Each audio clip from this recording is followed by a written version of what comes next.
Ya, Bismillahirrahmanirrahim. Assalamualaikum warahmatullahi wabarakatuh. Innalhamdulillah nahmaduhu wa nasta'inuhu wa nastaghfiruh wa na'udzubillahi min syururi anfusina wa min sayyiati a'malina may yahdihillahu fala mudhillalah wa may yudhlil fala hadiyalah. Asyhadu an la ilaha illallah wahdahu la syarikalah wa asyhadu anna Muhammadan abduhu wa rasuluh la nabiyya ba'dah. Alhamdulillah pada pagi hari ini kita dapat berkumpul kembali via Zoom untuk belajar bersama-sama di kajian Vista ya, KAFI yang kedua. Selawat dan salam kepada junjungan kita Nabi besar Muhammad Shallallahu Alaihi Wasallam beserta keluarga, sahabat dan tentu orang-orang yang mengikuti jalan beliau. Harapannya apa yang kita kerjakan hari ini dimulai nanti dengan berdoa dan membaca basmalah dan sholawat kita menjadi keberkahan bagi kita bukan cuma di dunia tapi sampai di akhirat. Baik, untuk yang pertama mari kita mulai agar yang kita kerjakan ini diberkahi dengan membaca basmalah. Bismillahirrahmanirrahim. Jazakumullah khair atas waktunya Ustadz Rahman yang telah berkenan hadir di pagi hari ini di waktunya yang sibuk luar biasa. Kemudian juga pembina kami Ibu Farida, tim yayasan ya Kak Dwi, kemudian juga teman-teman staf di Sekolah Fitrah Semesta. Perlu Ustadz ketahui ini adalah pertemuan kami yang kedua Ustadz. Jadi sudah lama sekolah kami tidak mengadakan kajian. Nah, alhamdulillah mulai mulai bulan kemarin kita mulai merutinkan kembali kajian bulanan dengan nama sekolah yang baru. Baik, sebelum dimulai kami akan membacakan peraturan ya, peraturan selama acara berlangsung. Yang pertama, mohon semua mic di mute ya, kecuali nanti ketika akan bertanya. Kemudian yang kedua, buka videonya kecuali memang sinyal teman-teman itu memang tidak kuat. Misalkan daripada nanti terlempar berkali-kali, silahkan nanti bisa ditutup. Tapi kalau memang sinyalnya kuat, mohon dibuka videonya untuk menghormati pembicara kita. Kemudian yang ketiga, mohon dicatat baik-baik karena rencananya kita akan mengadakan kuis ya. Ini kuisnya belum dimulai, insya Allah akan dimulai bulan ini untuk yang Ibu Sita Kavi yang pertama kemarin. Kemudian yang keempat, nanti ketika sesi tanya jawab silahkan bisa bertanya langsung dengan raise hand atau lewat chat ya, baik Japri lewat saya atau secara umum Japri kalau tidak mau disebutkan namanya gitu. Kemudian nanti untuk yang terakhir sesi foto mohon dibuka videonya sebentar saja untuk difoto bersama untuk presensi dan kenang-kenangan. Baik, sebelum kita ke Ustadz Rahman, saya akan membacakan sekilas dulu CV beliau yang luar biasa ini Ustadz ya. Itu sampai konsultan pendidikan kami itu bilang kasihnya ini kenapa nggak ke orang tua dan ke umum gitu. Nah, permintaan pembina memang untuk sementara ke internal dulu Ustadz. Jadi belum disebarkan ke umum insya Allah mulai tahun depan ketika tahun ajaran baru kita sudah jalan dengan baik akan disebarkan ke umum dan juga orang tua gitu. Jadi nama beliau ini Dr. Haji Muhammad Rahman LC MA ya.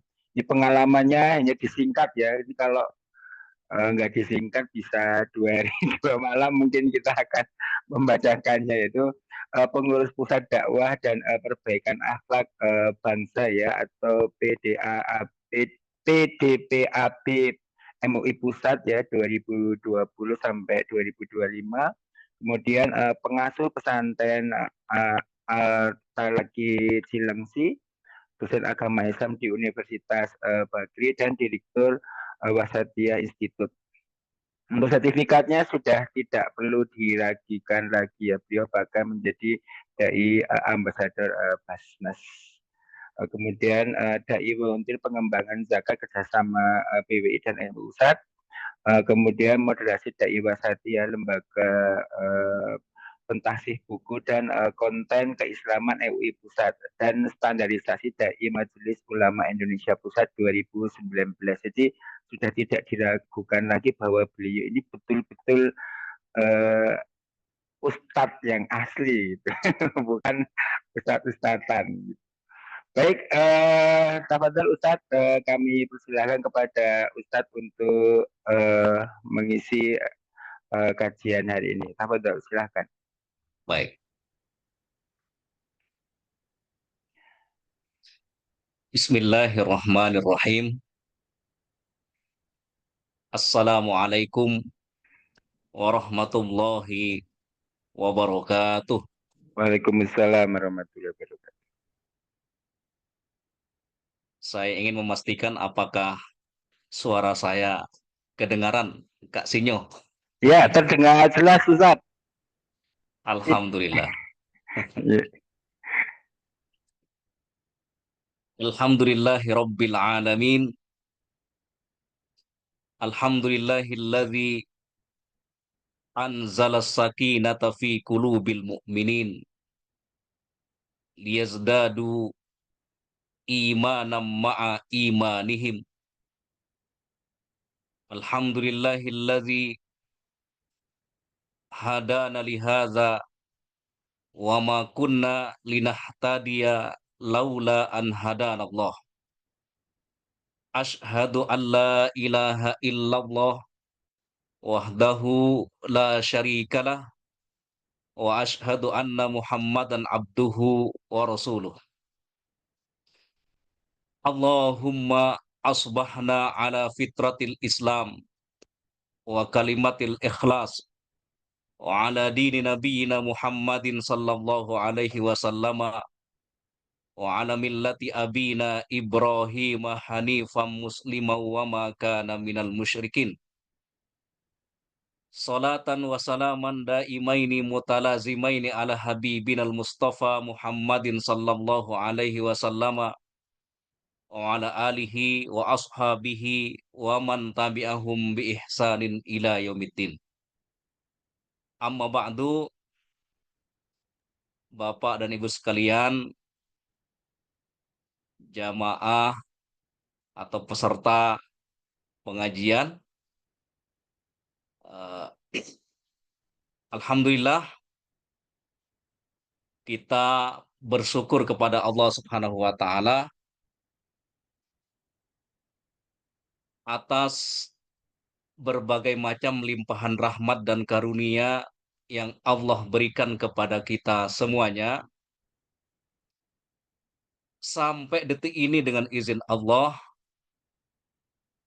kita masih dalam kondisi sehat walafiat dan jasad dan ruh kita belum terpisah, sehingga pada kesempatan yang penuh barokah ini, dengan izin Allah Subhanahu wa taala, kita bisa menghadiri majelis yang insya Allah menjadi rumin bagi kita semuanya untuk keimanan kita, das keilmuan kita, dan yang paling penting tentu semoga hadirnya kita adalah bekal kita untuk mendapatkan kebahagiaan baik di dunia maupun di akhirat. kita berdoa kepada Allah Subhanahu wa taala, kita dalam majelis ini dicatat oleh Allah Subhanahu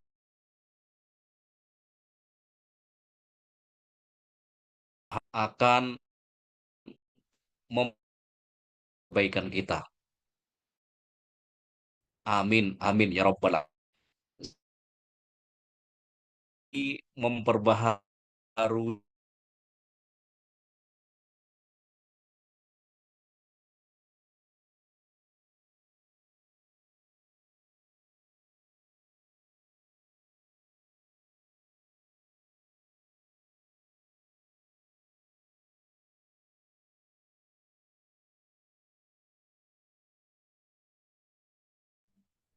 Sinyalnya Ustadz kayaknya anu ya, terlempar ya.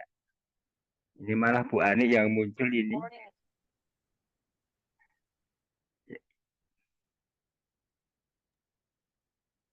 Ustadznya, oh, mungkin Ustadz video aja Ustadz kalau sinyalnya nggak ini stabil. saya ganti ini dulu sinyal yang lain nih.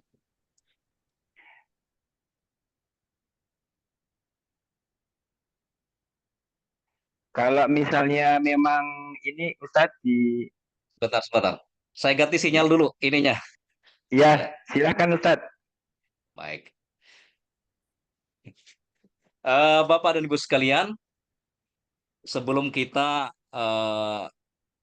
mengaji atau mengkaji tentang keutamaan iman dalam majelis ini, mari kita memperbaharui niat kita dalam majelis ini bahwa hadirnya kita dalam majelis ini untuk mengharap ridha Allah Subhanahu wa taala, bukan hanya kewajiban lembaga gitu ya. Karena saya baca di flyer itu ini adalah kajian internal untuk lembaga dan diminta untuk mengajak keluarga yang lain. Bapak dan Ibu sekalian, saya diminta untuk mengisi kajian tentang keutamaan iman. Insya Allah nanti ada slide-nya, tapi sebelum kita membahas tentang keutamaan iman, eh, dalam sebuah hadis yang diriwayatkan oleh sahabat Abu Zar Al-Ghifari. Abu Zar Al-Ghifari ini kan dikenal sosok yang punya obsesi yang luar biasa untuk mendakwahkan Islam, punya semangat yang luar biasa untuk mengabdi kepada Islam. Tapi di sisi yang lain, Abu Zar Al-Ghifari ini adalah sosok yang fakir dan miskin. Sehingga suatu ketika Abu Zar bertanya kepada Rasulullah Sallallahu Alaihi Wasallam, Ya Rasulullah, wahai Rasul, Ayyul a'mali afdol. Amal apa yang paling utama? Amal apa yang terbaik? Jawaban Nabi Shallallahu Alaihi Wasallam, al-imanu billah. Al-imanu billah. Wahai Abu Zar, amal yang paling utama, amal yang terbaik itu adalah beriman kepada Allah Subhanahu wa taala. Pertanyaannya Bapak dan Ibu sekalian, kenapa Nabi Shallallahu Alaihi Wasallam memberikan jawaban bahwa amal yang paling utama itu adalah beriman kepada Allah? Karena keimanan kepada Allah inilah yang menjadi fondasi, yang menjadi dasar amal-amal kita diterima di sisi Allah Subhanahu wa taala. Oleh karenanya dalam konteks ajaran Islam, sebanyak apapun kebaikan, kemanfaatan, kemaslahatan yang dilakukan oleh manusia, ketika tidak dilandasi dengan keimanan kepada Allah Subhanahu wa taala dalam perspektif ajaran Islam, maka semuanya akan sia-sia. Oleh karenanya keimanan ini menjadi fondasi, menjadi dasar utama amal-amal manusia akan diterima di sisi Allah Subhanahu wa taala. Oleh karenanya ketika Nabi Shallallahu alaihi wasallam pertama kali berdakwah di Mekah, Nabi itu memperkuat keyakinan, memperkuat keimanan para sahabat sebelum mereka mendapatkan tanggung jawab sebagai pemikul beban dakwah. Jadi Nabi Shallallahu alaihi wasallam menggembleng, mendidik para sahabatnya dengan didikan yang terbaik, yaitu dengan cara memperkuat keimanan dan keyakinan akidah para sahabat. Oleh karenanya Bapak dan Ibu sekalian, dengan keimanan kepada Allah inilah yang menjadikan umat Nabi Shallallahu alaihi wasallam mendapatkan garansi masuk surga. Jadi Bapak dan Ibu sekalian, kita mendapatkan kabar gembira dari Rasulullah Shallallahu alaihi wasallam bahwa semua umatnya yang telah mendeklarasikan kalimat asyhadu alla ilaha illallah wa asyhadu anna muhammadar rasulullah, mereka mendapatkan garansi masuk surga. Hanya saja Bapak dan Ibu sekalian, cara masuk surganya yang berbeda-beda. Nabi bersabda, kullu ummati yadkhulunal jannata illa man aba.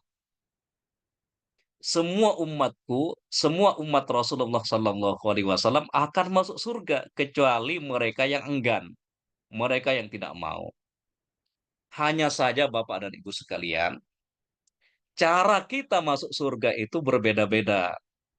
Ada di antara umat Nabi Muhammad Sallallahu Alaihi Wasallam yang masuk surga tanpa hisab, tanpa audit amal.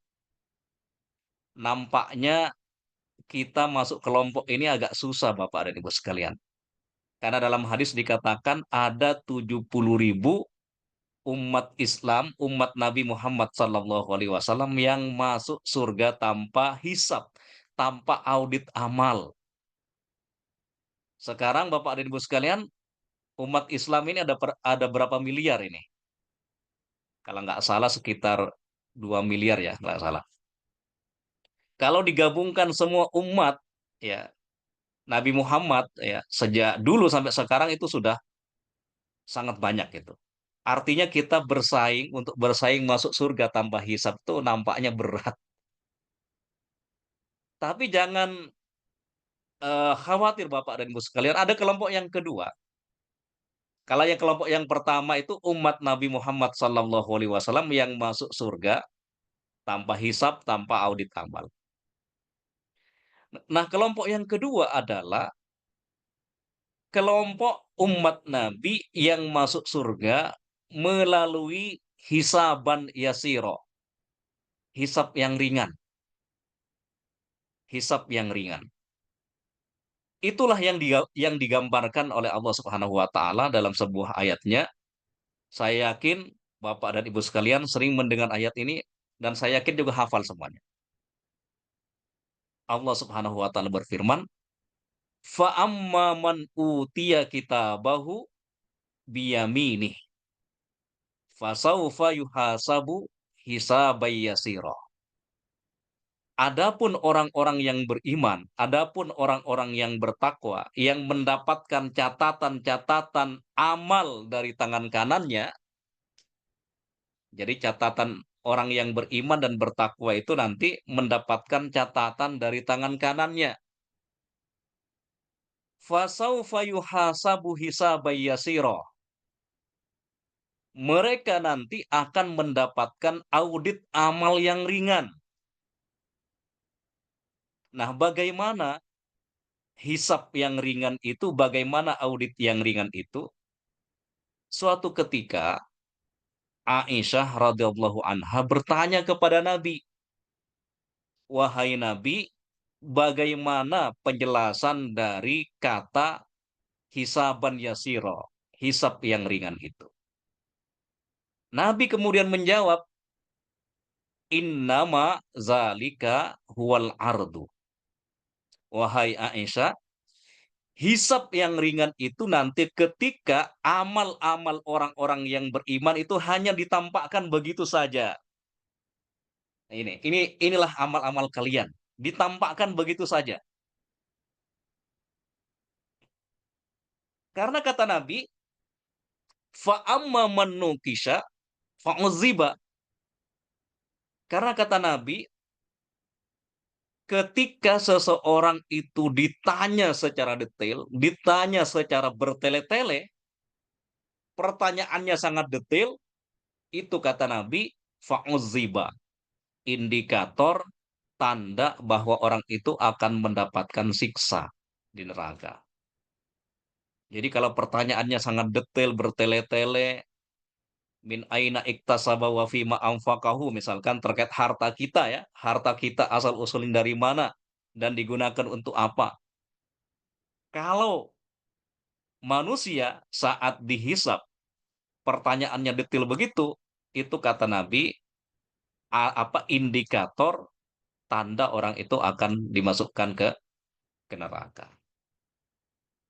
Oleh karenanya Bapak dan Ibu sekalian, kita sangat bersyukur kepada Allah Subhanahu wa taala diberikan karunia iman, karunia Islam, dan semoga kita istiqomah dan kita berharap kepada Allah Subhanahu wa taala agar kita diwafatkan dalam kondisi husnul khotimah, dalam kondisi iman dan Islam, sehingga kita memiliki bekal ya, bekal yang terbaik untuk menuju alam barzah, alam kubur.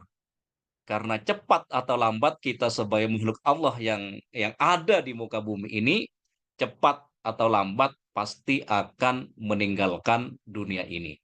Oleh karenanya, selama hayat masih di kandung badan, selama Allah Subhanahu wa taala belum memisahkan jasad dan ruh kita, mari kita gunakan untuk memaksimalkan amal-amal soleh, untuk melipat gandakan amal-amal kebaikan, tentu sesuai dengan kapasitas dan kapabilitas yang Allah berikan kepada kita. Artinya kalau kita misalkan potensi kita, kerja kita di sebuah lembaga, maka kita berusaha untuk profesional dalam lembaga itu, karena itu bagian yang tidak terpisahkan dari amal soleh. Jadi kita bekerja, seorang ayah keluar dari rumahnya untuk bekerja mencari maisha, atau seorang ibu ya keluar dari rumah untuk mengajar dan seterusnya. Itu sesuatu yang integral dengan amal-amal soleh yang insya Allah akan menjadi bekal kita menuju perjalanan kita yang sangat panjang ini. Dan kita sekarang baru berada di alam dunia, cepat atau lambat kita akan menuju alam berikutnya, alam barzah atau alam kubur, dan dari alam kubur itulah kita akan menuju alam yang abadi, yaitu nanti alam akhirat. Nah, Bapak dan Ibu sekalian, oleh karenanya dengan karunia iman inilah ya kita harus menjadikannya sebagai instrumen bersyukur kepada Allah Subhanahu wa taala. Dan cara mensyukurinya adalah menggunakan semua kenikmatan, menggunakan semua potensi yang Allah berikan kepada kita sesuai dengan petunjuk dan arahan dan keridhaan Allah Subhanahu wa taala. Jadi cara syukur yang benar itu adalah menggunakan semua karunia, menggunakan semua potensi, menggunakan semua nikmat yang Allah berikan kepada kita sesuai dengan petunjuk, arahan, dan ridho Allah Subhanahu wa taala. Baik Bapak dan Ibu sekalian, saya izin share materi ya sedikit.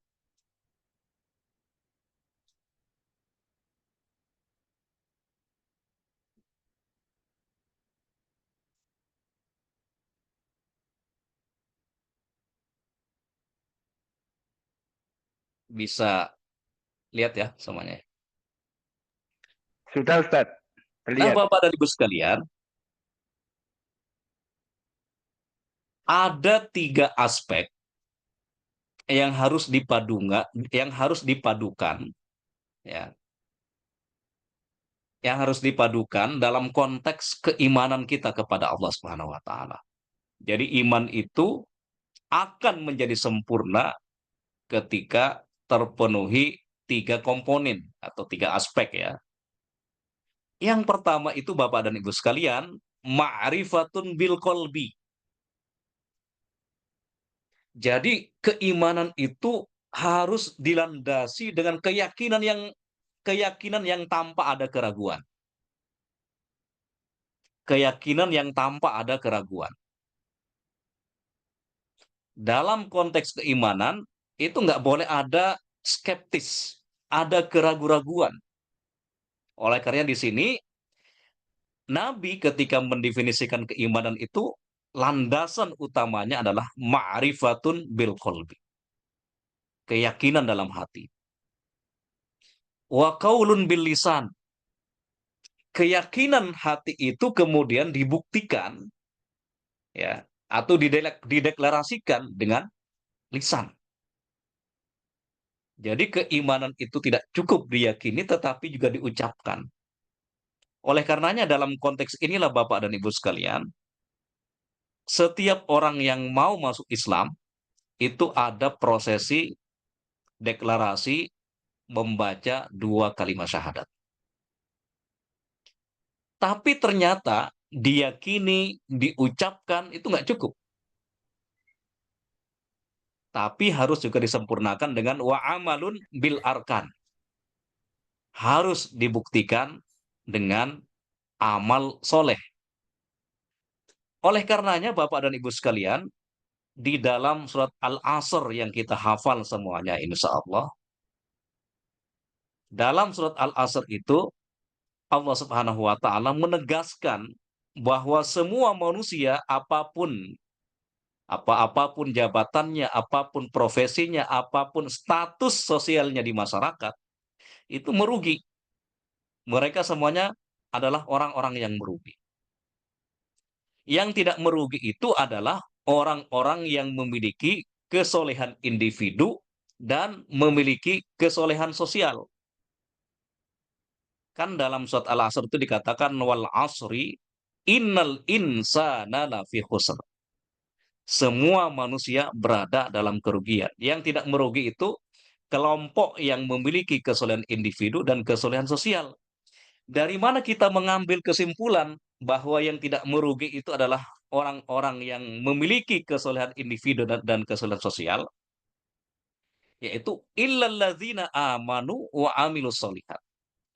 Yang tidak merugi itu adalah orang-orang yang beriman dan juga beramal soleh.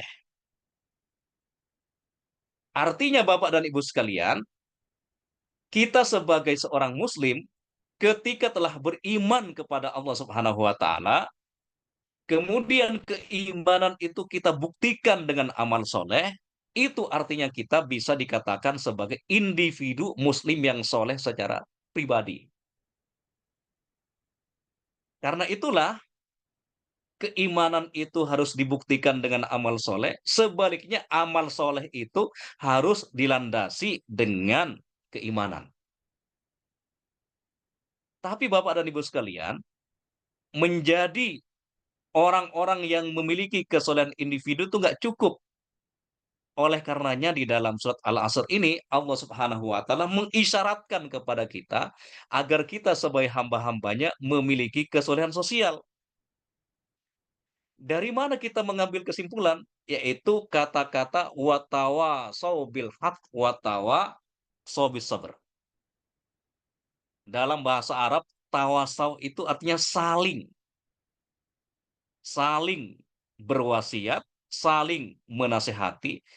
Artinya kalau ada kata saling di situ ada dua orang atau tiga orang atau lebih yang menunjukkan ketika kita saling menasehati dalam kebenaran, saling menasehati dalam kesabaran, itu menunjukkan bahwa kita memiliki kesolehan sosial. Jadi Bapak dan Ibu sekalian, dalam konteks inilah Rasulullah Shallallahu Alaihi Wasallam bersabda, al-mu'min alladzi yukhalitun nas wa yasbir ala azahum khairun minal mu'min alladzi la yukhalitun nas wa la yasbir ala azahum. Ini kata Nabi. Mukmin yang bergaul dengan orang lain, kemudian mukmin ini bersabar atas gangguan-gangguan mereka. Jadi mukmin yang bergaul dan bersabar berkomunitas di tengah-tengah masyarakat itu lebih baik daripada mukmin yang menyendiri, tidak bergaul dan tidak sabar atas gangguan-gangguan masyarakat. Ini pentingnya apa namanya? Kesolehan sosial. Karena itulah dalam kitab Al-Muqaddimah Ibnu Khaldun mengatakan al-insanu madaniyun bit-toba. Al-insanu madaniyun bit-toba. Secara tabiat, secara natural, manusia itu adalah makhluk sosial yang tidak bisa hidup menyendiri. Oleh karenanya kalau kita mengkaji ayat-ayat Al-Quran, ketika menceritakan karakteristik orang-orang yang bertakwa, ternyata orang-orang yang bertakwa itu adalah orang-orang yang memiliki kesolehan individu sekaligus memiliki kesolehan sosial. Misalnya dalam surat Al-Baqarah, insya Allah yang kita hafal di awal-awal itu ya, dikatakan oleh Allah Subhanahu wa taala alif lam mim zalikal kitabu la raiba fihi. Al-Qur'an itu tidak ada keraguan di dalamnya. Hudan lil muttaqin. Menjadi petunjuk bagi orang-orang yang bertakwa. Siapakah orang-orang yang bertakwa itu? Allazina yu'minuna bil ghaibi wa yuqimunas shalah wa mimma razaqnahum yunfikun. Orang yang bertakwa itu Bapak dan Ibu sekalian sama penjelasannya dengan surat Al-Asr, yaitu orang-orang yang memiliki kesolehan individu dan kesolehan sosial. Allazina yu'minuna bil ghaibi wa yuqimunas shalah. Orang yang bertakwa itu adalah orang-orang yang beriman kepada perkara yang gaib. Jadi beriman kepada perkara yang gaib itu sangat-sangat penting. Karena ketika kita beriman kepada yang gaib, itulah yang menjadi modal utama bagi kita untuk memiliki sifat muraqabatullah. Karena sekarang ini Bapak dan Ibu sekalian, terjadi krisis ya, krisis keyakinan. Krisis keyakinan kepada perkara-perkara yang gaib. Pejabat kita ini kira-kira lebih takut mana antara audit BPK dengan audit malaikat. Misalkan begitu ya. Padahal malaikat itu kan mencatat secara detail setiap apa amal-amal yang kita lakukan, baik amal-amal yang baik maupun amal-amal yang buruk. Contoh Bapak dan Ibu sekalian, di antara contoh krisis keyakinan kepada perkara yang gaib ini, di dalam sebuah hadis dikatakan begini, bahwa sholat 2 rakaat sebelum subuh itu lebih baik daripada dunia dan isinya. Tapi berapa persen dari umat Islam yang termotivasi, yang terdorong untuk berlomba-lomba mengejar untuk melaksanakan sholat 2 rakaat sebelum subuh? Tapi sebaliknya misalkan Bapak dan Ibu sekalian mengadakan sebuah baksos ya, atau bagi-bagi sembako lah gitu ya. Misalkan nih, Kak Sinyo nih ya, mengelola masjid misalkan. Memberikan informasi kepada masyarakat bahwa di masjid yang Kak Sinyo kelola itu akan ada pembagian sembako jam 2 malam, kemudian ada pembagian duit 3 juta. Pembagian sembako dan duit 3 juta pada jam 2 malam. Kira-kira masyarakat antri nggak itu? Bisa-bisa antri itu kan. Berebut Padahal ya. jam 2 malam, jam 1 malam mau dibagi ini. ya ketika sedang enak-enaknya kita tidur. Tapi masyarakat biasanya antusias, biasanya antri. Terbukti dalam pembagian zakat, misalkan di bulan Ramadan itu pada tahun-tahun yang lalu itu kan sering terjadi eh, apa ya? Terjadi korban lah, ya korban. Ada yang meninggal saat itu di Jawa Timur dan seterusnya ketika pembagian zakat di bulan Ramadan. Jadi Bapak dan Ibu sekalian, tadi dalam surat Al-Baqarah itu dijelaskan allazina yu'minuna bil ghaibi wa yuqimunas shalah. Jadi ternyata untuk melaksanakan amal-amal soleh itu, untuk menjadikan kita profesional dalam bekerja itu, landasan utamanya adalah beriman kepada yang gaib. Jadi ini menunjukkan bahwa Islam itu ya memprioritaskan keyakinan dulu, ya kemantapan keyakinan sebelum melaksanakan tanggung jawab.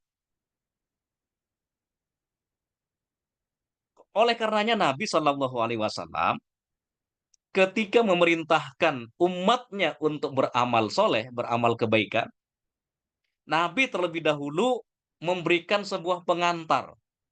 Mangkana yu'minu billahi wal yaumil akhir. Barang siapa yang beriman kepada Allah, beriman kepada hari akhir, ini kan menunjukkan keyakinan kepada perkara yang gaib. Siapa di antara umat Nabi yang beriman kepada Allah, beriman kepada hari akhir, fal yukrim doifahu, maka muliakanlah tamunya, muliakanlah tetangganya, dan berkata yang baik, dan kalau tidak bisa berkata yang baik, maka diam. Artinya Bapak dan Ibu sekalian, kita ini akan punya semangat sebagai pemburu surga, kita akan punya semangat untuk melipat gandakan amal-amal kebaikan, apapun ya, apapun profesi kita, apapun amanah kita di muka bumi ini, dengan bekal akidah, dengan bekal keimanan kepada Allah Subhanahu wa taala, itulah yang akan mendorong kita untuk profesional dalam bekerja, tidak asal-asalan dalam bekerja. Karena tuntutan profesional dalam bekerja itu adalah tuntutan dari keimanan kita kepada Allah Subhanahu wa taala. Allah mencintai hambanya ketika seorang hamba itu bekerja secara itkon. Jadi apapun amanah kita, apapun profesi kita, ketika dilakukan secara itkon, secara profesional, dan kita landasi karena keimanan kita kepada Allah Subhanahu wa taala, itulah yang akan menjadi bekal kita. Bekal kita menuju perjalanan kita yang sangat panjang ini. Jadi Bapak dan Ibu sekalian, oleh karenanya sangat tepat ini yang diadakan oleh lembaga ini, bahwa kita perlu ya mengecas keimanan kita, perlu mengecas keyakinan kita, karena dengan mengecas keimanan itu insya Allah akan menjadi stimulus kita, akan menjadi trigger kita untuk maksimal dalam bekerja, maksimal dalam beramal soleh. Karena Islam itu tidak mendikotomikan antara dunia dengan akhirat, tidak mendikotomikan antara amal dunia dengan amal akhirat. Karena prinsipnya apapun yang kita ucapkan, apapun yang kita pikirkan, apapun yang kita lakukan, selama itu mendatangkan kecintaan Allah, mendatangkan keridhaan Allah Subhanahu wa taala, itu bisa menjadi instrumen kita beribadah kepada Allah Subhanahu wa taala. Jadi Bapak dan Ibu sekalian, tidak layak kita mengatakan ini adalah urusan dunia misalkan. Urusan dunia, urusan bisnis, urusan apa lagi? Urusan eh, jalan-jalan. Bisnis, jalan-jalan, ya. Selama di situ ada berpotensi mendatangkan ridha Allah, mendatangkan kecintaan dari Allah Subhanahu wa taala, itu juga ibadah Bapak dan Ibu sekalian. Jadi kita tidak perlu mendikotomikan antara amalan dunia dengan amalan akhirat. Karena amalan dunia ketika kita landasi dengan apa niat ibadah kepada Allah Subhanahu wa taala itu juga ibadah. Inilah indahnya ajaran Islam. Nggak ada dikotomi antara dunia dengan akhirat, tidak ada pemisahan antara kebutuhan materi dengan kebutuhan spiritual, tidak ada dikotomi antara pemikiran dengan kekuatan. Semuanya satu kesatuan yang tidak bisa dipisahkan. Nah, Bapak dan Ibu sekalian yang dirahmati oleh Allah Subhanahu wa taala, PPT-nya belum sempat disampaikan ini Kak Sinyo. Nggak apa-apa ya. Iya, tidak apa Ustadz. Hah? Nggak apa-apa ya. Ya, tidak Ini apa-apa. ya yang penting kebanyakan banyak mau disampaikan ini kemana-mana.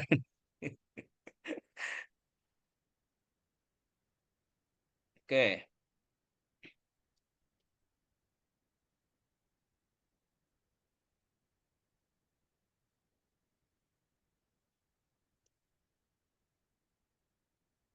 baik.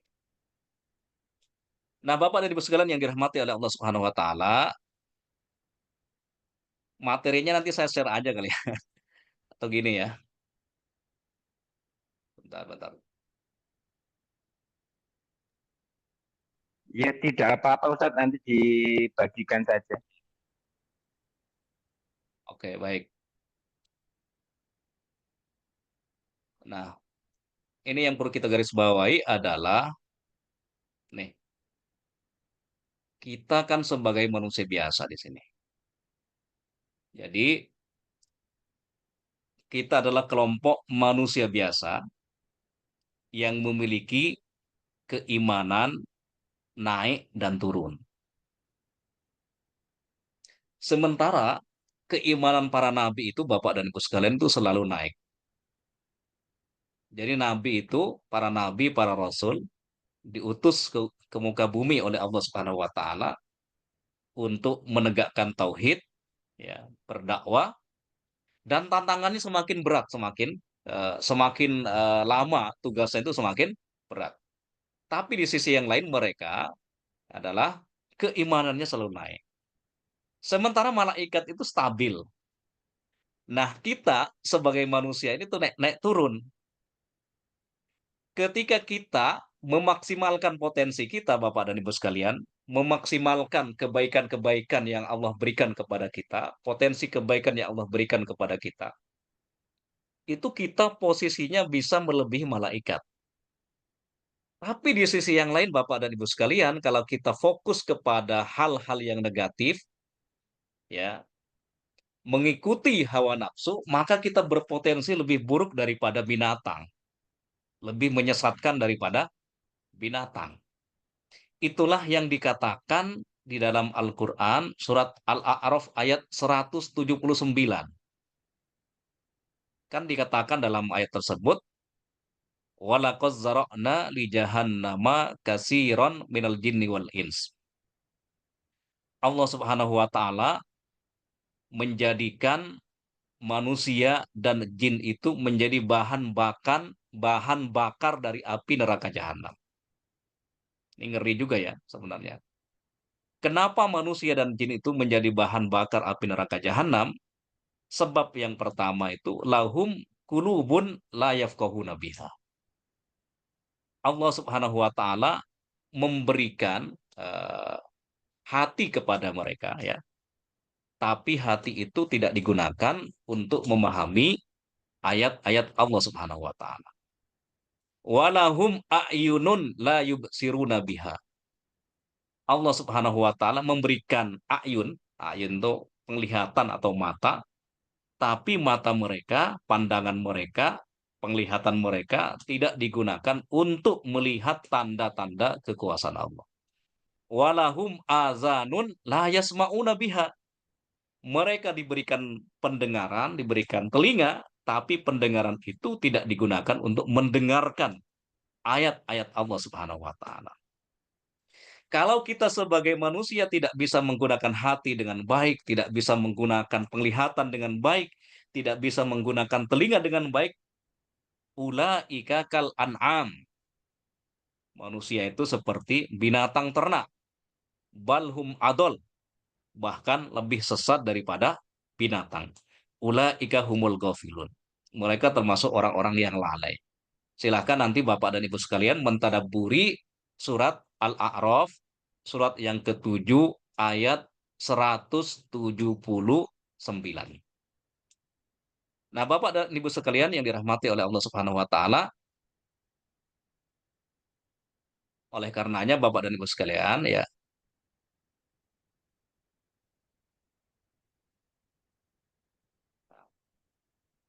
bagaimana cara mengukur keimanan kita naik, Bapak dan Ibu sekalian? Keimanan kita naik itu ditandai punya semangat untuk melipat gandakan ibadah, punya semangat pengabdian yang luar biasa untuk memberikan kebaikan, kemaslahatan, kemanfaatan untuk banyak orang. Biasanya Bapak dan Ibu sekalian, kalau kita imannya naik itu kita mudah tersentuh dengan nasihat-nasihat, mudah menangis ya atas dosa-dosa yang kita lakukan. Tapi ketika iman kita turun, itu biasanya cenderung untuk melakukan maksiat. Dan semua manusia pasti pernah merasakan futur. Futur itu maksudnya tidak punya semangat untuk beribadah, Bapak dan Ibu sekalian. Tapi sebaiknya futur kita itu tidak sampai maksiat, Bapak dan Ibu sekalian. Kalau kita sedang tidak punya semangat, misalkan kita punya kebiasaan ya membaca Al-Quran 1 juz sehari semalam, ya minimalnya kita baca setengah juz atau kalau tidak bisa ya 1 halaman. Yang terpenting futurnya kita itu jangan sampai bermaksiat dah. Nah, tapi kalau misalkan hanya terjadi penurunan ibadah itu nggak masalah. Misalkan kita terbiasa sholat rawatib ya, sholat sunnah sebelum dan setelah sholat fardu misalkan. Kadang-kadang kita nggak sholat. Itu bisa dimaklumi. Tapi kalaupun kita misalkan terperosok kepada jurang kemaksiatan, ya tetap kita husnuzon bahwa Allah Subhanahu wa taala membuka pintu-pintu taubat kepada kita. Karena di antara cara setan menggoda manusia itu adalah menumbuhkan rasa pesimis bahwa taubat kita itu tidak diterima oleh Allah Subhanahu wa taala. Karena ketika manusia itu punya asumsi bahwa taubatnya tidak diterima oleh Allah Subhanahu wa taala, dia akan semakin semakin menjadi-jadi dalam bermaksiat. Oleh karenanya kita sebagai orang yang beriman, sebelum kita mengalami sakaratul maut, sebelum matahari terbit dari barat, pintu taubat itu masih terbuka, Bapak dan Ibu sekalian. Jadi kita mengajarkan Islam tuh yang menggembirakan begitu ya. Jangan bikin orang takut ya. Intinya kalau kita punya kesalahan, pernah melakukan dosa, ya selama kita belum dalam kondisi sakaratul maut, dalam kondisi matahari belum terbit dari barat, itu artinya Allah Subhanahu wa taala akan mengabulkan taubat-taubat yang kita lakukan. Ya, ya iman naik indikatornya adalah taat beribadah. Mungkin di bulan Ramadan Bapak dan Ibu sekalian yang insya Allah 3 bulan lagi mungkin ya, sekitar 3 bulan lagi, itu sentuhan-sentuhan rohani luar biasa, sentuhan spiritual luar biasa. Saat itulah kita kok dalam bulan Ramadan itu kan refleks untuk menjaga pandangan kita, refleks untuk menjaga lisan kita, untuk menjaga tangan kita. Inilah gak ini hanya gambaran saja ya. Nih, sebaliknya kalau iman turun ini ya, masjid yang dekat itu berasa jauh itu. Ya, ya ini udah jadi indikator iman kita turun itu adalah malas beribadah dan mudah bermaksiat. Ini hanya beberapa contoh saja ya di gambar ya. Nah, bagaimana cara kita ya? Cara kita stabil dalam keimanan, stabil dalam amal soleh. Ada 3 aspek yang apa namanya 3 aspek yang sangat urgen bagi kita untuk kita memahaminya, untuk kita pada level apa namanya hakul yakin gitu ya. Makanya di sini harus ada pertama itu iman kita harus kuat ya. Iman kita harus kuat. Dan cara menguatkan iman itu bukan dengan perdebatan-perdebatan Bapak dan Ibu sekalian. Cara menguatkan akidah kita itu totalitas dalam beribadah. Jadi Nabi Shallallahu Alaihi Wasallam ketika mengajarkan para sahabat di awal-awal Mekah itu, Nabi tidak mengajarkan ilmu debat kepada para sahabat, tetapi Nabi menggembleng mereka dengan banyak beribadah kepada Allah Subhanahu wa taala. Digembleng dengan tahajud, qiyamul lail dan seterusnya. Kemudian iman tentu harus dilandasi dengan keilmuan. Ketika iman dilandasi dengan keilmuan yang kuat, maka itu akan melahirkan amal soleh. Inilah tiga fondasi ya yang harus ada pada diri kita sebagai seorang muslim. Baik, saya minta izin dipercepat ya. Waktunya udah habis nih.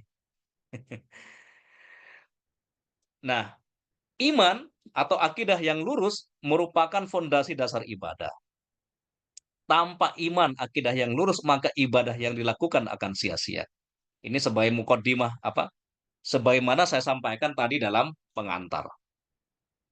Jadi, sebaik apapun amal sosial seseorang ketika tidak dilandasi dan keimanan, sekali lagi dalam perspektif ajaran Islam itu akan sia-sia. Tapi secara sosial kita tentu memberikan penghargaan kepada mereka yang punya apa namanya kebaikan, kemanfaatan di tengah-tengah masyarakat. Tapi sekali lagi dalam pandangan Islam, ya amal-amal sosial mereka itu akan sia-sia. Itulah yang dikatakan oleh Allah Subhanahu wa taala dalam surat Ibrahim ayat yang ke-18. Nah, Bapak. Perumpamaan orang-orang yang kafir terhadap Tuhan mereka, amal mereka seperti abu yang ditiup angin, angin kencang ya di hari yang berbadai. Mereka tak mampu mengambil manfaat sedikit pun dari apa yang mereka lakukan. Itulah kesesatan yang sangat jauh. Nah, kemudian Bapak dan Ibu sekalian, tadi kan masalah keilmuan. Kenapa ilmu itu penting? Ilmu merupakan fondasi kedua dalam beribadah. Ilmu syariat yang benar menuntun seorang hamba pada pelaksanaan ritual ibadah yang benar. Selain dari itu, ia menuntun seorang hamba untuk dapat memilah dan memilih amalan yang bernilai pahala dan dosa, amalan baik dan buruk, manfaat dan mudarat menurut Al-Quran dan Sunnah. Ini contoh-contoh ini yang pernah viral tahun 2000 atau 2001 ini ya. Aminah Wadud ini ya, tokoh feminis dari Amerika ini, yang saat itu menggoncangkan dunia. Awal-awal tahun 2000, seingat saya nih ya. Ini contoh praktek amal yang tidak dilandasi dengan ilmu yang benar. Dalam ajaran Islam itu tentu tidak sah sholat berjamaah yang makmumnya laki-laki yang diimami oleh seorang perempuan. Tapi atas nama gerakan kesetaraan gender, Aminah Wadud ini kan saat itu pernah menjadi khotib Jumat ya, khotibah Jumat di Amerika itu kan. Contoh yang lain misalkan ada fenomena punya semangat beribadah tapi nggak dilandasi ilmu ya sholat tidak menutup aurat. Nah seringkali dalam perjalanan misalkan Bapak dan Ibu sekalian tuh ya, seringkali orang yang sholat di tengah perjalanan itu auratnya terbuka ya. Oleh karenanya walaupun kita laki-laki nih, yang laki-laki bapak-bapak ya, ya kita dalam sholat itu berusaha agar menutup aurat kita. Kadangkala apa namanya laki-laki pun ketika sholat di perjalanan sering saya lihat ya ketika ruku itu kelihatan bajunya terangkat gitu kan, akhirnya auratnya terbuka, itu nggak sah. Kalau ini kan contoh ini kan udah memang benar-benar nggak pakai baju ini kan. Tapi seringkali ya seringkali di celana yang dipakai oleh seseorang tuh bolong kadang-kadang di pahanya ya bolong di pantatnya dan seterusnya gitu kan. Tentu itu membuat sholat kita tidak sah. Baik Bapak dan Ibu sekalian, kita lanjut dengan tanya jawab barangkali ya ini sudah jam 5.30, 6.30 ya, sudah 1 jam. Ya, saya serahkan kepada Kak Sinyo ya. Terima kasih atas perhatiannya. Assalamualaikum Baik. warahmatullahi wabarakatuh. Waalaikumsalam warahmatullahi wabarakatuh. Ya, jazakallah khair Ustadz atas masukannya. Saya izin ringkas sebentar ya, bahwa dalam hal keimanan ini nanti akan ada 3 hal yang berkaitan, yaitu keyakinan dalam hati, kemudian diucapkan dengan lisan, dan disempurnakan dengan amalan gitu. 3 hal tadi. Begitu juga dengan agar stabil juga 3, yaitu iman, kemudian berkaitan dengan ilmu yang nanti berhubungan dengan amal soleh. Jadi untuk tujuannya harus tepat ya, akidahnya harus tepat, dan caranya juga benar ya Ustadz ya. Betul, Baik, betul. itu sekilas. Nanti eh, kita sekarang masuk ke tanya jawab. Silahkan teman-teman kalau mau bertanya bisa lewat Japri. Kalau tidak ingin disebutkan namanya, bisa juga kalau mau yang umum bisa lewat chat secara umum, atau raise hand kalau ingin bertanya langsung kepada Ustadz. Tafadhol, silahkan teman-teman kalau mau bertanya. Mungkin saya mengawali dulu Ustadz. Silahkan, silahkan. Ya, kadang di kita nih di dunia pendidikan ya, itu kadang ini ada ya perbedaan pendapat gitu antara ketika kita mendidik, apalagi anak-anak yang masih TK gitu atau SD awal. Jadi ada beberapa orang yang kalau misalnya kita membiasakan, misalnya anak mulai sholat dan sebagainya, itu ada yang menganggap oh itu tidak setuju, mending keimanan dulu gitu. Jadi ada sebagian yang menganggap seperti itu.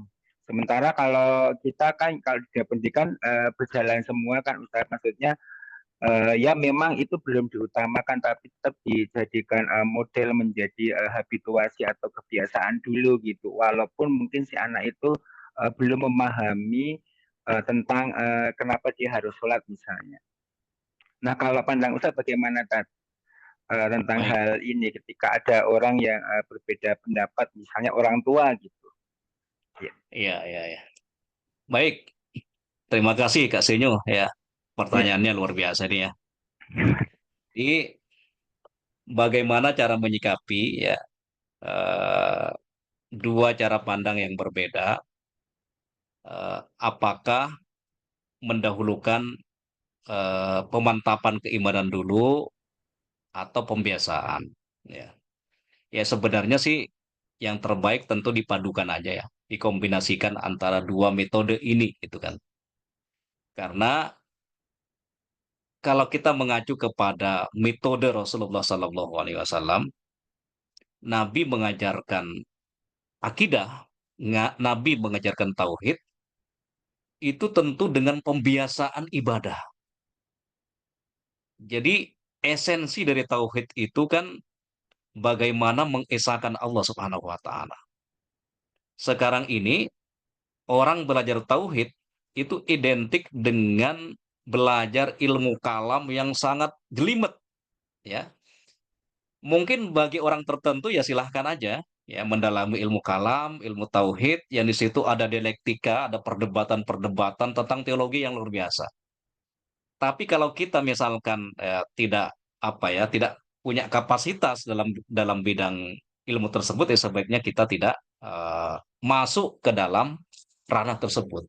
Nah, kembali kepada pertanyaan tadi, ya tentu yang terbaik itu dipadukan antara menumbuhkan keyakinan, ya keyakinan, kemudian dengan pembiasaan.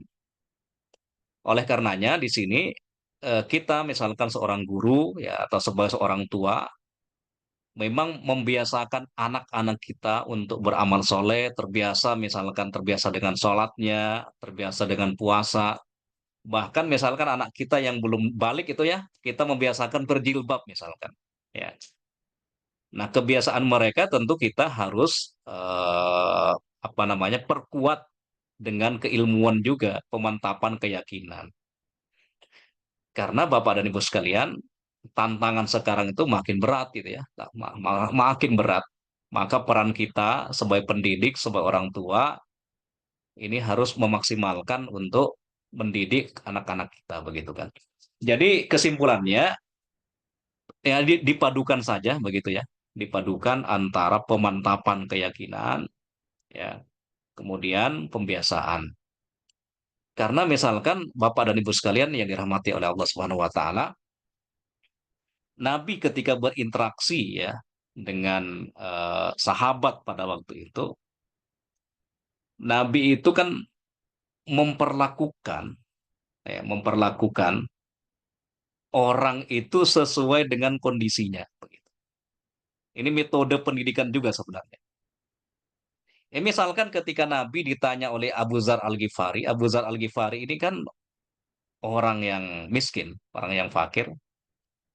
Abu Dzar ini sering konsultasi kepada Nabi karena beliau merasa tidak punya kemampuan untuk bersodako, berinfak, berzakat atau zakat mal ya. Jadi zakat mal inilah yang menjadi apa namanya kecemburuan Abu Dzar kepada orang-orang kaya. Dalam hadis itu begitu. Tapi Nabi kemudian memberikan solusi ya penanaman akidah tapi dengan cara praktek ya. Kata Nabi Shallallahu alaihi wasallam, wahai Abu Dzar, di antara cara mengaplikasikan, mempraktikkan keimanan, keislaman itu adalah dengan cara membebaskan budak yang terbaik. Budak yang terbaik itu adalah budak yang paling dicintai oleh majikannya dan budak yang paling mahal. Itu adalah amal yang terbaik juga, kata Nabi kepada Abu Dzar. Tapi karena Abu Dzar ini adalah latar belakangnya adalah orang miskin, Abu Dzar kembali bertanya, wahai Nabi, bagaimana kalau saya tidak punya kemampuan membebaskan budak? Oh, kalau gitu ada solusi yang lain, kata Nabi. Apa solusinya? Tu'inu soni'an autasna'u di akhrok. Anda bisa membantu orang fakir miskin dan juga bisa membantu orang-orang yang tidak bisa bekerja. Mendengar jawaban ini Bapak dan Ibu sekalian, Abu Dzar kembali bertanya, "Ara'aita in da'aftu an ba'dil amal?" Wahai Nabi, bagaimana kalau saya tidak punya kemampuan untuk membantu orang fakir dan orang miskin dan membantu orang-orang yang tidak bisa bekerja? Nabi memberikan solusi yang lain. Kata Nabi, takufu syarraka anin nas fa innaha sadaqatun ala nafsik. Wahai Abu Dzar, kalau Anda tidak bisa membantu orang fakir dan orang miskin, Anda menahan diri Anda dari melakukan kezoliman, dari melakukan kejahatan kepada orang lain, fa innaha shadaqatun ala nafsik. Itu juga sodakoh.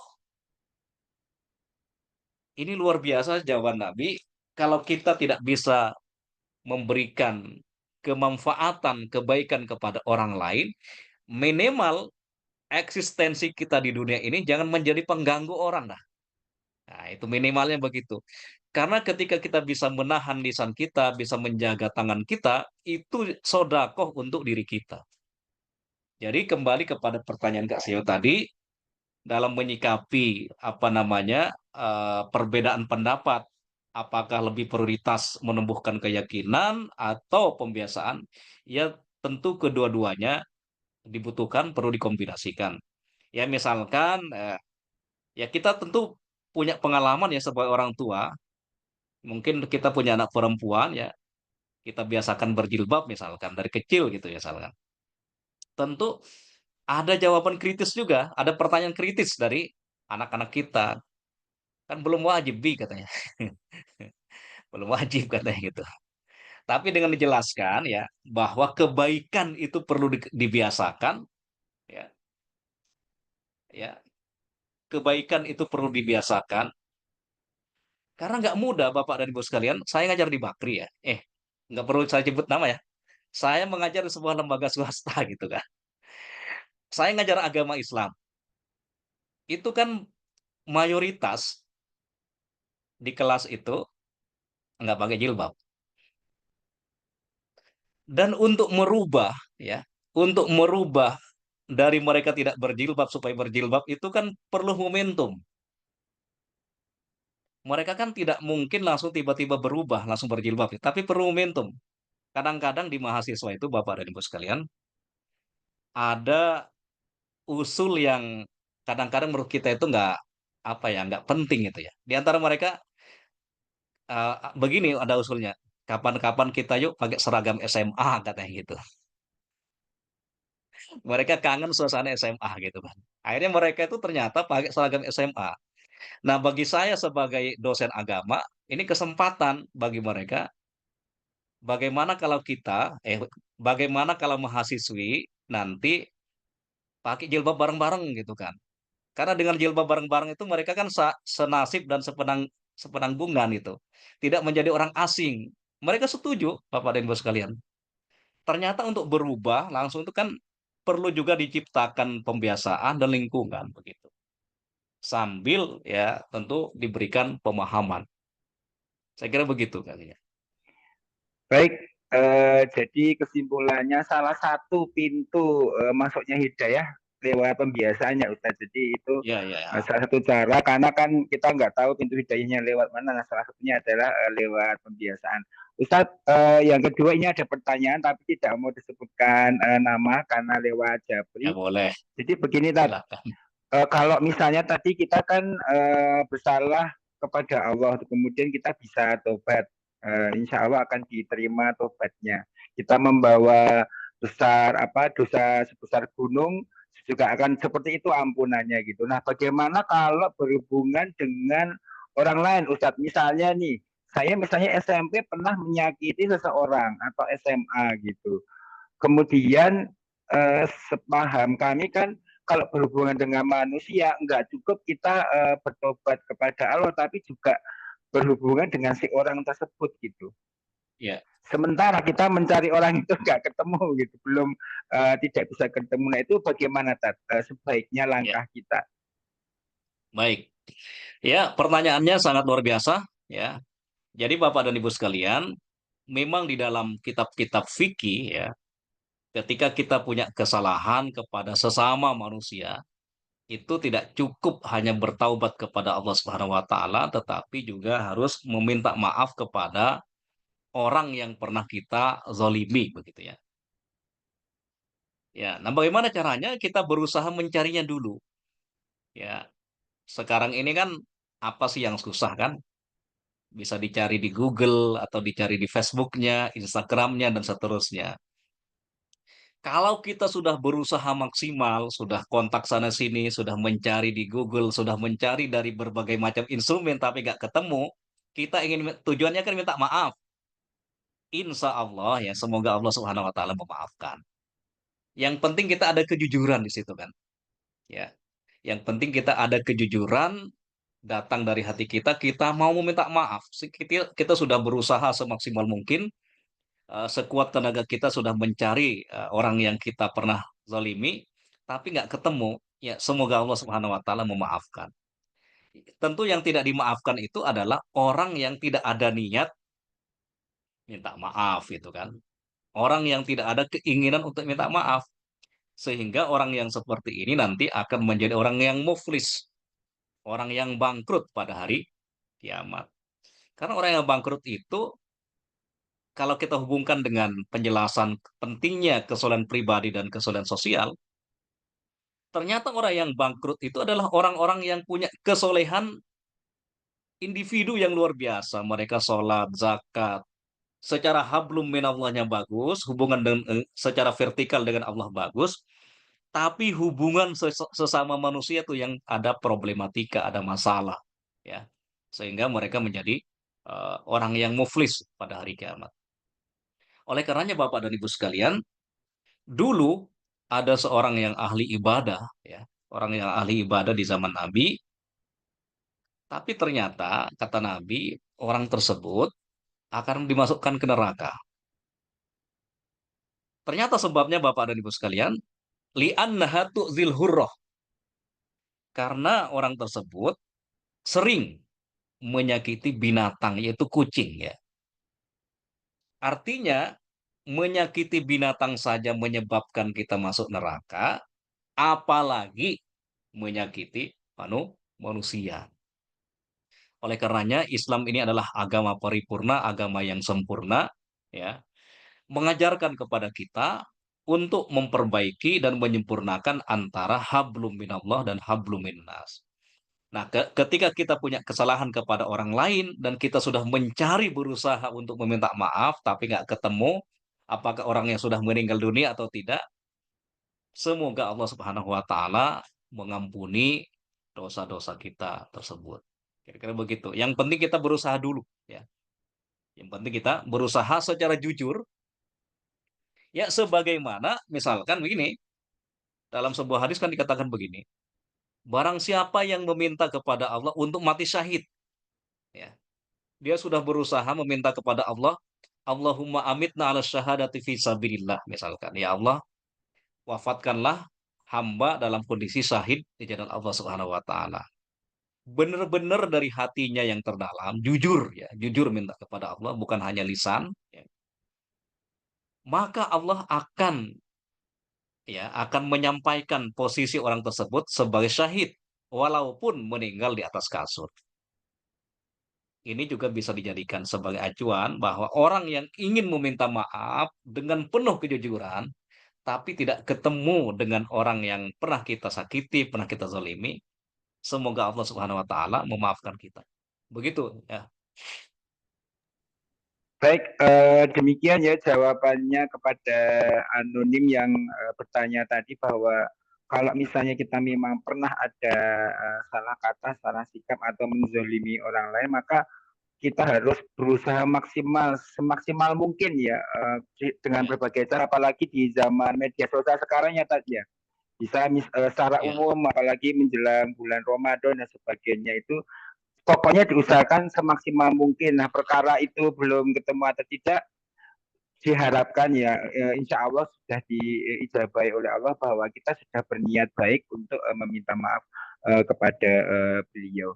Baik, mungkin ada pertanyaan lain sebelum Satu kita lagi, tutup. Ustaz. Silakan kepada Ibu Ani. Tafadhol Ibu Ani. Baik, Assalamualaikum warahmatullahi wabarakatuh, Ustaz. Waalaikumsalam Waalaikumsalam. warahmatullahi wabarakatuh. Iya, alhamdulillah rezeki buat kami ya selama dua bulan ini alhamdulillah sudah ada kajian untuk guru, karyawan dan keluarga besar Sekolah Fitrah Semesta. Nah, yang ingin kami tanyakan Ustadz, kita kan berharap ya bahwa kita tuh berada di dalam sebuah lingkungan yang kalau kami kan semua rekan kerja ya Ustadz di sini. Nah, kita berharapnya bahwa kita tuh berada di sebuah lingkungan yang bukan hanya secara fisik atau duniawi kita tuh saling berinteraksi, tapi bagaimana supaya satu dengan yang lain itu bisa semakin menguatkan keimanan kita. Kemudian ketika melihat wajah teman-teman kita, ketika melihat atau beraktivitas dengan rekan-rekan kerja kita itu semakin menguatkan keimanan kita kepada Allah tentunya. Kemudian semakin menguatkan juga bahwa apa yang kita lakukan ini semata-mata dalam rangka ibadah. Nah, yang ingin saya tanyakan bagaimana gitu cara menguatkan niat-niat kita bahwa kita kan bekerja dari pagi sampai sore gitu kan. Kemudian dari awal pekan hingga akhir pekan. Bahkan mungkin kita tuh waktu berinteraksi itu malah lebih lama dengan teman kerja gitu kan dibandingkan dengan keluarga. Nah, bagaimana supaya apa yang kita lakukan ini, pekerjaan yang setiap hari kita lakukan ini tuh semakin menguatkan keimanan kita kepada Allah. Jadi bukan hanya bernilai itu seolah-olah ya udahlah gitu kan menguap aja gitu kan. Kemudian merasa ruhiyah tuh kayak kering gitu. Nah, bagaimana supaya apa yang kita lakukan ini bisa menguatkan niatan kita, menguatkan keimanan kita dan saling tawasobil hak satu dengan yang lain. Demikian Ustadz. Ya, terima kasih. Terima kasih ya. Langsung saya jawab aja Kak Sinya ya. Ya, langsung saja Tad. Jadi bagaimana nih ketika melihat teman kita, kita jadi teringat Allah gitu. Ya, ya, ya. Baik, pertanyaan dari Ibu Anis bagus ya, bagus sekali gitu ya. Eh, Begini Bapak dan Ibu sekalian ya, setiap manusia pasti punya semangat ya, tapi di sisi yang lain juga timbul rasa bosan itu ya. Ya tadi sebagaimana sifat sifat manusia keimanan kita kan. Tadi dalam PPT itu saya jelaskan di situ bahwa keimanan manusia itu kan kadang naik, kadang turun. Begitu juga misalkan dalam konteks dunia kerja, kadang semangat, kadang juga ya tidak punya semangat gitu kan. Apa solusinya? Nabi Shallallahu Alaihi Wasallam memberikan solusi begini. Jaddidu imanakum bila ilaha illallah. Selalu kita memperbaharui keimanan kita, memperbaharui niat kita bahwa kita dalam bekerja ini, kita dalam beramal ini semuanya dalam rangka untuk meninggikan kalimat la ilaha illallah. Ini harus menjadi semangat kita, harus kita internalisasikan dalam jiwa kita bahwa kita bekerja ini semuanya dalam rangka li'la'i kalimatillahi hiyal ulya. Dalam rangka meninggikan kalimat la ilaha illallah, dalam rangka mengharap ridha Allah Subhanahu wa taala. Karena ini motivasi. Motivasi yang membedakan antara kita orang yang beriman dengan yang tidak beriman. Oleh karenanya tadi saya mengatakan Nabi sebelum memberikan tanggung jawab kepada para sahabat, yang dimantapkan itu ya keyakinannya dulu. Ya. Karena motivasi yang terbaik dalam kita beramal, motivasi yang terbaik ketika kita ingin menjadi profesional dalam bekerja, Nabi mengajarkan motivasi itu adalah motivasi keimanan kepada Allah, keimanan kepada hari akhir begitu. Oleh karenanya ketika kita mengalami rasa malas, rasa bosan, ya kadang tidak semangat, mari kita kembali mentajdid, memperbaharui bahwa kita diciptakan di dunia ini oleh Allah Subhanahu wa taala sebagai pejuang ya, untuk memakmurkan bumi. Dan dalam konteks memakmurkan bumi itu ya tujuannya li'la'i kalimatillah, untuk meninggikan kalimat la ilaha illallah untuk lillahi ta'ala begitu ya. Itu dalam konteks pribadi ya. Semua kita pasti pernah merasakan rasa malas, rasa bosan dan seterusnya. Tapi ketika kita kembalikan, kita memperbaharui motivasi kita, memperbaharui niat kita, memperbaharui iman kita dengan semangat ya, sebagai pemburu ridha Allah Subhanahu wa taala, inilah yang akan menjadi fondasi kita untuk kembali bersemangat. Karena bayangkan Bapak dan Ibu sekalian, kalau kita misalkan keluar dari rumah dengan niat ibadah kepada Allah Subhanahu wa taala, dengan niat berjuang di jalan Allah Subhanahu wa taala, itu pasti akan memberikan spirit, akan memberikan semangat kepada kita dalam perjalanan. Coba kita keluar dari rumah membaca Bismillahirrahmanirrahim, la haula wala quwata illa billah. Ya Allah, saya ingin keluar rumah ini dalam rangka berjihad, berjuang dalam dunia pendidikan. Itu tentu akan memberikan sentuhan yang berbeda ketika kita berangkat tuh biasa-biasa saja tanpa ada motivasi di awal, tanpa ada niat di awal. Kalau kita hanya menjadi rutinitas, ya, menjadi rutinitas itu akan membosankan. Tapi ketika kita menumbuhkan menumbuhkan rasa untuk beribadah kepada Allah Subhanahu wa taala, itulah yang akan menjadi kekuatan dasar yang akan mendorong kita untuk fastabiqul khairat, untuk berlomba-lomba dalam beramal, berlomba-lomba dalam kesuksesan, berlomba-lomba dalam prestasi. Karena sebenarnya orang yang beriman tuh dituntut untuk berprestasi, itkon. Nah, kalau kita menginternalisasikan nilai-nilai itkon dalam diri kita, itulah yang akan menjadi kekuatan dahsyat yang akan membuat kita tuh maksimal dalam bekerja. Kita tidak akan asal-asalan dalam bekerja ketika motivasi kita memang dalam rangka sebagai instrumen ya perjuangan di jalan Allah Subhanahu wa taala. Itulah yang harus kita internalisasikan dalam jiwa kita.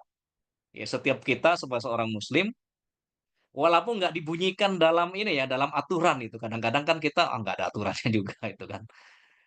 Misalkan dalam dalam pendidikan itu nggak disebutkan secara tekstual gitu kan. Tapi kita sebagai pribadi dalam beramal, dalam beraktivitas apapun, ya tentu niatnya itu yang menentukan. Gitu. Itu dalam konteks pribadi kita harus selalu memperbaharui keimanan dan niat kita.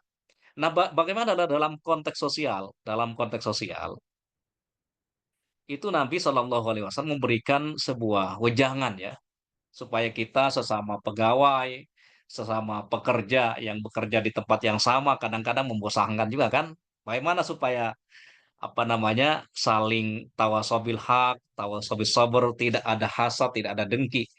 Kadang-kadang kan apa ya, yang menjadi kita dengki kepada sesama teman itu kan ini pertemanan yang ini biasa satu profesi, Bapak dan Ibu sekalian.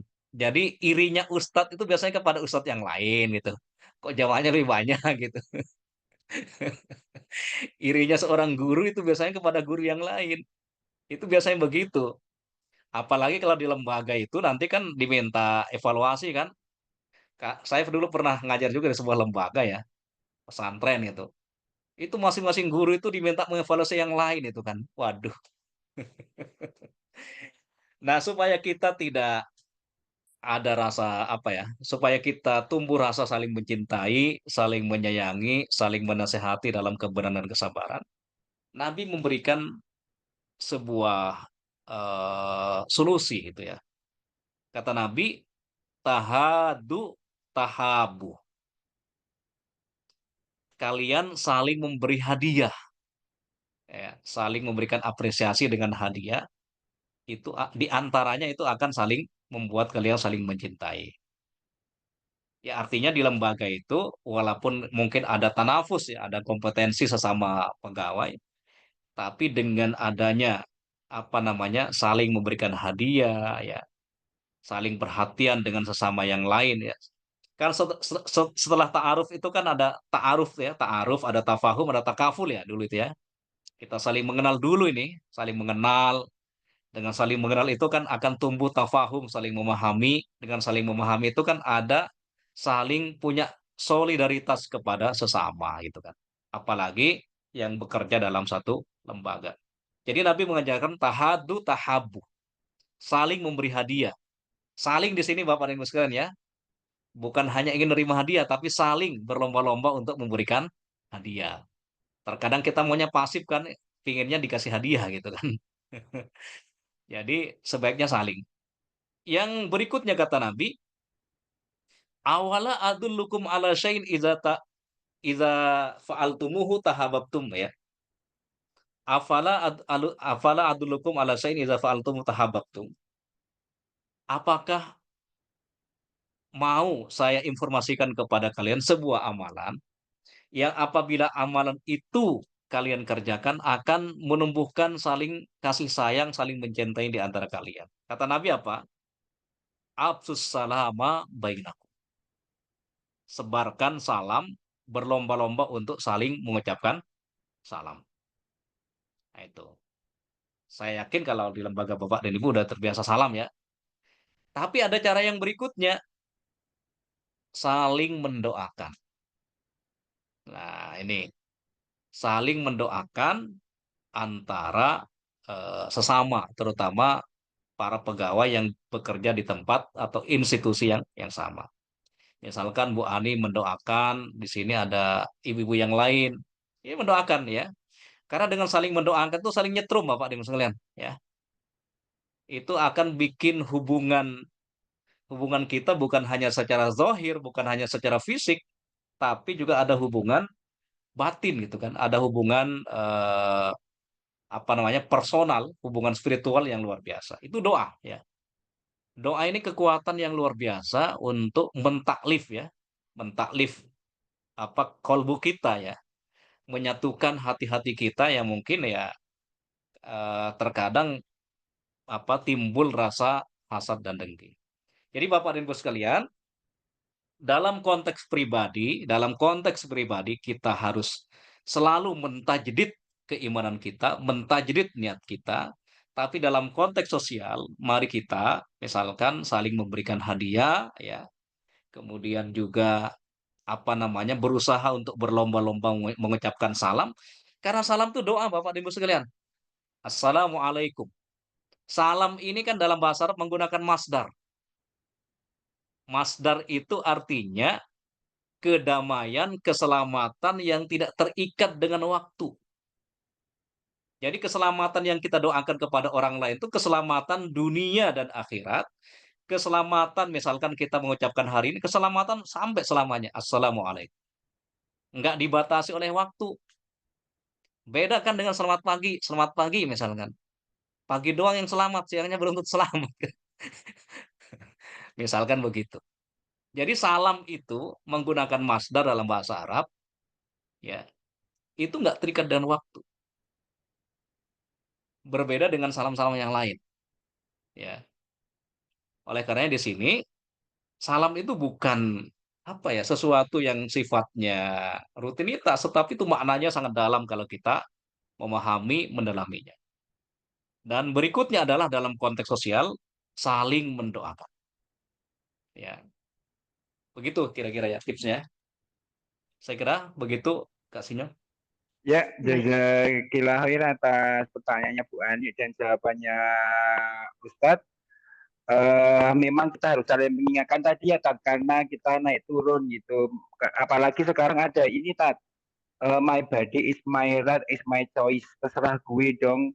Gue mau masuk neraka juga nggak apa-apa. Nanti ketemu sama Michael Jackson, sama Ken Berry, kayak gitu, Tat. Jadi nggak usah ganggu. Nah, itu kan sudah mulai hilang, Tat. Jadi nggak apa-apa ya di kita kalau misalnya saya pas turun atau apa foto diingatkan dan sebagainya. Baik, jazakumullah khair atas tausiahnya Ustaz. Semoga menjadi catatan amal kebaikan di dunia dan di Amin. akhirat. Amin. Sebelum Amin. kita tutup dengan doa bersama, itu kita minta izin ini ya, Tat, ya, mau difoto dulu untuk Silakan. kenang-kenangan kita. Mungkin bagi teman-teman silakan bisa dibuka videonya yang memang internetnya stabil. Kalau memang tidak stabil, tidak mengapa. Saya kasih hitungan 5 kali. Mungkin kalau yang internet stabil bisa dibuka sebentar saja ya. 1, 2, 3, 4, 5. Ya, saya ambil fotonya, cepret gitu ya. Sebentar lagi. Sekali lagi minta smiley-nya yang the best. 1, 2, 3. Iya. Baik, demikian kita tutup dengan baca istighfar 3 kali. Astagfirullahaladzim, astagfirullahaladzim, astagfirullahaladzim. Saya sebagai host, kalau ada salah kata dan sikap saya minta maaf. Semua kebenaran dari Allah, begitu juga dengan Ustadz. Kita tutup dengan doa kafaratul majelis. Subhanakallahumma wa bihamdika asyhadu an la ilaha illa anta astaghfiruka wa atubu ilaik. Assalamualaikum warahmatullahi wabarakatuh. Sehat selalu, selamat menjalani hari ini dengan keberkahan. Amin. Amin. Ya, jazakumullah khairan Ustaz semuanya. Ya, sama-sama. Waalaikumsalam. Izin pamit ya. Ya.